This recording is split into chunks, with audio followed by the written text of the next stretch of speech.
When Kristen Gerbach-Jacobson enrolled in the musical theater program at Point Park University in Pittsburgh, she had every intention of continuing on as a professional dancer. But by the time graduation rolled around, her career goals had changed. The school with the lights of Broadway twinkling in my eyes, and very quickly learned that I wanted to teach. She not only wanted to teach dance, she wanted to change lives through dance. So she moved to Chicago and enrolled in the graduate program here at Columbia College Chicago to study arts management. In 2007, Kristen teamed up with the Metropolis Performing Arts Center to create Metropolis Outreach, a nonprofit organization that provides arts education to schools, parks, and community organizations in the Chicago area.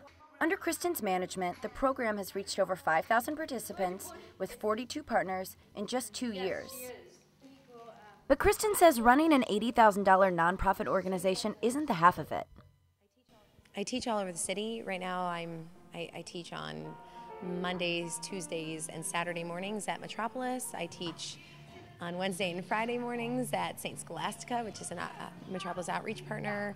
I choreograph shows in the evenings, and then throughout the day I'm doing things like this where I'm meeting with community members and hearing their needs and meeting with educators and building programs. So I'm running all over the place. Some students at St. Scholastica High School in Rogers Park are awfully busy as well. Too busy for after-school dance lessons.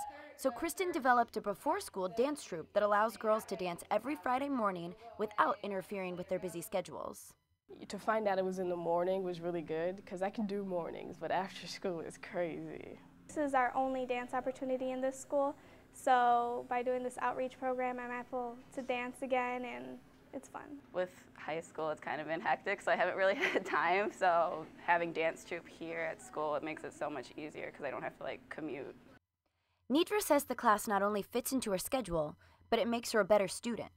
But if I've been dancing in the mornings, just like a fresh way to come to school. So, yeah. So you don't mind getting out of bed a little bit early? Sometimes I mind, but I have to say, well, I love dancing, so get out of bed, Nidra. While Metropolis Outreach helps students like Nidra and Priscilla and Amiko balance their schedule to incorporate dance in the morning and school plays in the evenings, Metropolis Outreach also provides theater and art programs to children who have never even seen a theater production. Kristen is teaming up with the Sherman Park District to provide a free theater program to Southside Chicago students who otherwise would be unable to afford dance class or theater training.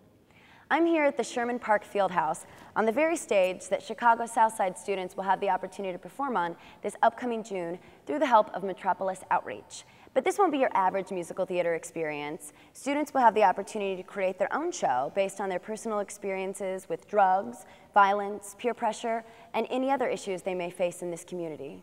Steve Lever is one of many Metropolis Outreach teaching artists. He'll be directing and working side by side with these Sherman Park children to help create their show. We'll do a lot of different improv exercises, things like that will start addressing what kind of issues do we face, what kind of things do we see every day, and what do we want to communicate to our audience. Calvin Carter works here at the Sherman Park Fieldhouse and says he feels more like a father figure to these kids than a Park District employee. I mean, they come here because they can, with myself and my staff, they feel some sense of security. This is not the nicest neighborhood. You know, I'm not gonna lie to you. You know what I'm saying? I mean, things happen here that I'm not proud of. But Calvin is proud of the work he's done here at Sherman Park, and he's hopeful Metropolis Outreach will provide an extra layer of security and self-confidence through the power of theater. To me, if you can save one kid, you guys, it will be all worth it. And so it's Calvin's words of hope, Steve's dedication as a teaching artist, and Nidra's commitment to get out of bed an hour early each week that inspire Kristen to get out of bed every morning. There's nobody else at that organization that does what I do. So if I don't get out of bed, if I don't show up for work, then teaching artists aren't going to have jobs. Kids aren't going to have programs in their schools. Kristen admits she sometimes misses the warmth of the spotlight, the sound of applause. So that's sort of where my life has taken me, and maybe I still will get back to performing. But she says she's found a home at Metropolis, and she's helped thousands of Chicagoans feel at home not only in the warmth of the spotlight, but in their own skin. This is Morgan McDevitt reporting for Metro Minutes.